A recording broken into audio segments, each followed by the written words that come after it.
Tris, kembali lagi di podcast keliling kita kali ini bersama saya Sabita Magdalena, dan kali ini saya berada di UHAMKA bersama Kak Zahra Lina Hawa dan Pak Gufron. Iya. Pada kali ini kita bakal ngomongin KKN internasional yang ada di UHAMKA nih, teman-teman. Nah, jadi boleh bertanya aku sama Pak Gufron, apa nih latar belakang dari si KKN internasional ini?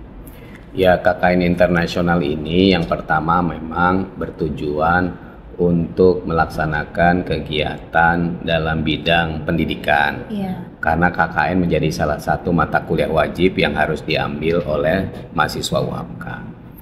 Yang kedua adalah kenapa kita harus membawa mahasiswa melaksanakan kegiatan KKN internasional, karena ini menjadi salah satu exposure kami untuk mahasiswa bagaimana menjadi warga dunia dengan melaksanakan kegiatan community services-nya di luar negeri. Jadi mudah-mudahan ini bisa membuat mahasiswa bisa menjadi lebih terbuka bahwa sesungguhnya di dunia ini kita semua bersaudara. Oleh karena itu memang pilihan melaksanakan kegiatan KKN internasional memiliki dimensi yang lebih luas untuk memperkuat KKN yang sudah dilaksanakan di Indonesia. Begitu Kak Sabita. Oke, terima kasih ya Pak ya. Kalau untuk program KKN sendiri kira-kira udah berapa lama nih Pak berjalan? Kalau KKN internasional itu kami melaksanakan mulai tahun 2020 jelang COVID ya. Jelang COVID kami melaksanakan. Jadi saya ingat betul perjalanan KKN pertama dari Malaysia itu dari daerah Kampung Baru.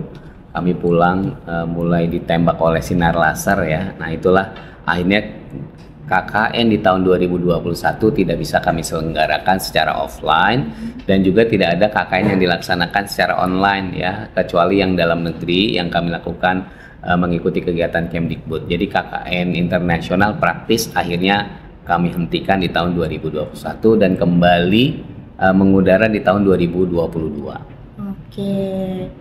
Pastinya kan sebelum ada KKN internasional pasti ada beberapa proses pemilihan, ada proses mekanismenya kan Pak untuk menjadi peserta dari si KKN internasional ini.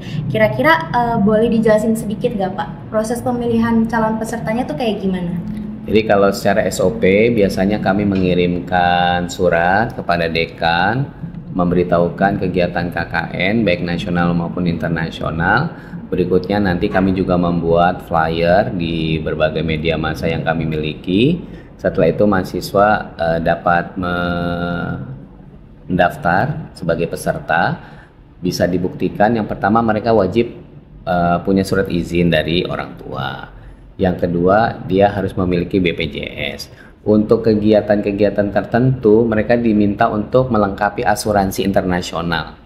Ada beberapa negara tuh yang strict tidak mau orang luar tuh masuk tanpa memiliki sertifikat, karena kami biasanya KKN itu kan 29 hari. Biasanya kami ambilnya 28 hari. Kenapa 28 hari?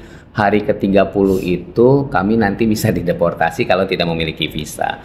Jadi kegiatan-kegiatan yang kami lakukan itu relatif tidak harus membuat visa, kecuali di Filipina. Kami diminta untuk membuat visa walaupun kegiatan kami 28 hari. Nah, oleh karena itu, kalau dua fungsi pokok ini sudah, surat izin orang tua sudah, asuransi dia sudah, berikutnya tes wawancara. Tes wawancara itu tentang kecakapan.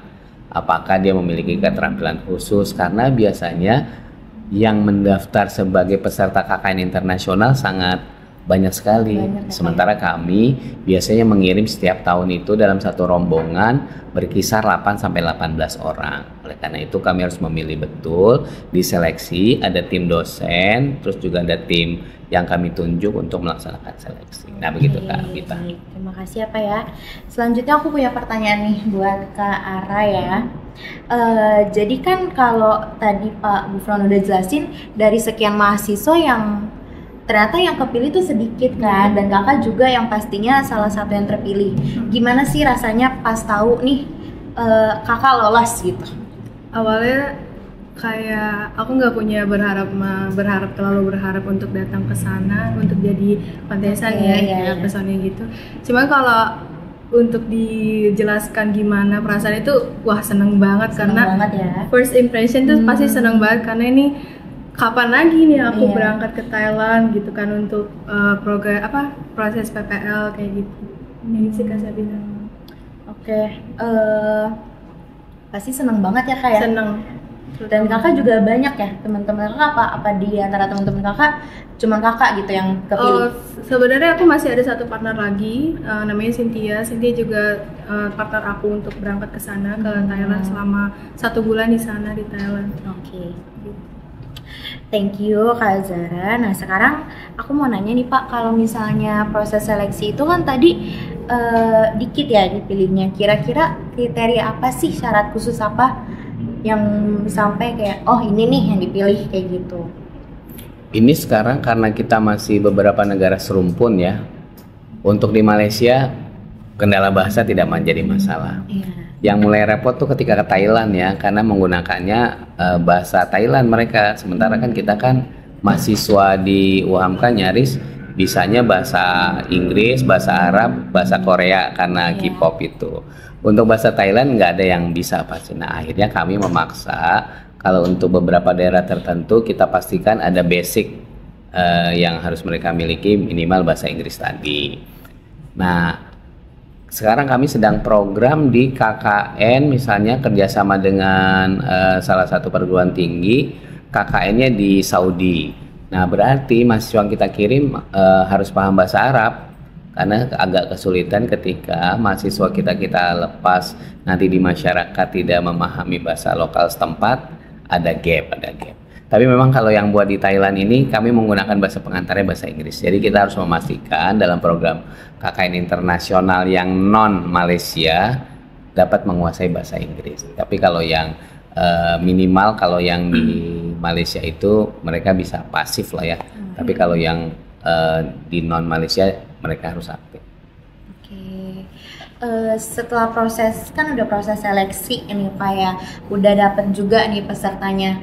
Jadi sebelum berangkat itu apa aja sih Pak proses pembekalan yang dilakukan UHAMKA untuk si calon peserta ini? Ini yang menarik ya, karena pertama banyak mahasiswa yang bisa jadi belum pernah naik pesawat. Oh ya. Jadi kita informasikan bagaimana tata cara berada menuju ke bandara. Yang pergi ke bandara-bandara tertentu juga belum tentu bisa melaksanakan aktivitas ketika berada di bandara sendirian. Nah ini yang kami lakukan. Yang berikutnya cross culture. Bagaimana kita memahami tentang kebudayaan di negara-negara tersebut. Itu yang perlu kita sampaikan. Yang berikutnya yang paling penting adalah tema. Nanti tema ini akan disesuaikan dengan asesmen awal yang dilaksanakan. Dugaan kami ini sementara ini asesmen yang selama ini nyaris sama adalah yang pertama bidangnya bidang pendidikan, yang kedua bidang kesehatan. Nah kedua bidang inilah yang biasanya dominan untuk kita laksanakan. Sekarang terakhir kami mulai mendukung dengan program senior care. Bagaimana nanti interaksi mahasiswa juga kami dorong untuk bersama-sama dengan warga senior ya. Warga senior di beberapa negara itu sangat banyak sekali, maka kita support aktivitasnya dalam kegiatan KKN ini. Begitu Kak. Oke, makasih ya Pak ya. Nah aku mau nanya lagi sama Kak Ara nih. Kakak kan udah terpilih, kira-kira apa sih persiapan kakak, pembekalan kakak dari diri sendiri sebelum pergi? Oke, kalau untuk pembekalan sendiri sih aku lebih mempelajari bahasa Thailand yang basic-basic kayak good morning, selamat pagi atau selamat siang kayak gitu-gitu, gimana cara memperkenalkan diri dalam bahasa Thailand. Terus juga nggak lupa ya udah kesehatan, lalu habis itu persiapan diri seberapa siapkah aku untuk berangkat ke Thailand sih gitu aja sih Kak. Gitu. Oke. Terus Pak mau nanya, kalau misalnya biasanya di program KKN ini tujuannya apa gitu loh, maksudnya entah apakah pemberdayaan atau apa aja sih yang dilakuin nih selama KKN di Malaysia, di Filipina tadi seperti yang Bapak bilang? Yang pertama ya, kalau ada kegiatan-kegiatan itu misalnya sebagai contoh di Filipina, mahasiswa kita dorong, kita optimalkan untuk membantu teman-teman di Sekolah Indonesia Davao SID. Nanti pagi sampai siang mereka di sekolah, setelah itu lepas sekolah mereka aktif di berbagai komunitas-komunitas. Kalau yang di Malaysia biasanya mereka aktif di pimpinan cabang Muhammadiyah yang ada di sekitar, atau di beberapa tempat lain berbeda komunitasnya. Jadi harapan kami memang kegiatan ini lebih banyak mereka beraktivitas dengan yang pertama supporting sama teman-teman para pekerja buruh migran dari Indonesia. Itu yang kita dorong, kita temani. Yang kedua memang dengan warga lokal. Jadi kami sejauh ini belum ada kendala ya berkomunikasi dengan pekerja migran Indonesia di luar negeri, para aktivis pimpinan dari pimpinan cabang istimewa Muhammadiyah di negara-negara tersebut. Yang berikutnya juga dengan warga lokal. Nah kami nih bulan Desember nanti akan berangkat rombongan yang ke Jepang. Ini baru pulang dari Mesir untuk kerjasama karena kami akan segera mengirim KKN mahasiswanya ke Mesir. Maka berikutnya kami akan segera kirim juga KKN yang ke Jepang. Nah semua persiapan-persiapan itu dilakukan oleh tim pendahuluan. Tim pendahuluan memastikan tentang kesiapan kamar, makan, komunitas yang mau diajak kerjasama, mitra dan lain sebagainya. Kalau semuanya sudah clear, maka kami segera kirimkan mahasiswa. Oke, baik. Kira-kira ada gak sih Pak yang biasanya lebih lama dari 28 hari? Apa itu udah paling maksimal? Ya, sejauh ini memang untuk menghindari ya pendeportasian, biasanya kita maksimalkan di 28 hari karena memang untuk waktu yang relatif panjang kami bisa aja, tetapi program KKN ini berdasarkan SKS dan juga lokasi yang kita kunjungi, kami bersepakat di perguruan-perguruan tinggi itu kegiatan ke luar negerinya itu biasanya dibatasi di 28 sampai 29 hari. Jadi hari ke-29 kita sudah pastikan sudah kembali ke Jakarta. Aku mau nanya lagi nih sama Kak Zahra. Kakak waktu itu di mana, di Thailand ya? Betul, itu ya. Kalau misalnya waktu itu kakak sama teman-teman peserta KKN tuh ngapain aja sih di Thailand? Selama di Thailand itu kami mengajar bahasa Inggris, terus juga mengajarkan bahasa Arab juga sedikit-sedikit. Terus juga ada ngajinya juga. Jadi setiap badai maghrib itu kami mengajarkan ngaji Al-Quran yang Iqra, terus hafalan surat-surat pendek seperti itu. Oke. Berarti teman-teman di Thailand juga antusias ya? Sangat antusias sekali untuk mengajar di sana. Baik. Kak, tapi kalau misalnya aku mau nanya nih kan pasti yang namanya Indonesia sama Thailand itu pasti berbeda banget kan?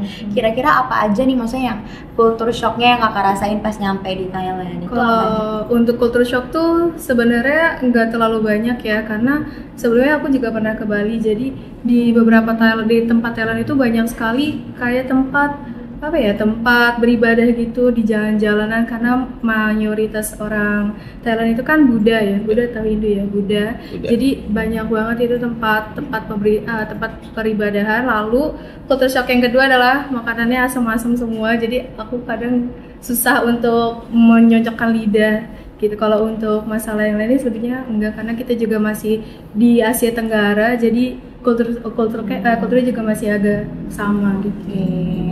Sebelumnya terima kasih banget ya Pak Gufron dan Kak Ara sudah meluangkan waktu untuk bisa menjadi narasumber di podcast kita. Nah, untuk teman-teman semua jangan lupa stay tune di channel LL Dikti Wilayah 3 karena bakal ada episode yang lainnya juga. Terima kasih ya Pak Gufron. Sama-sama, Sabita. Sama.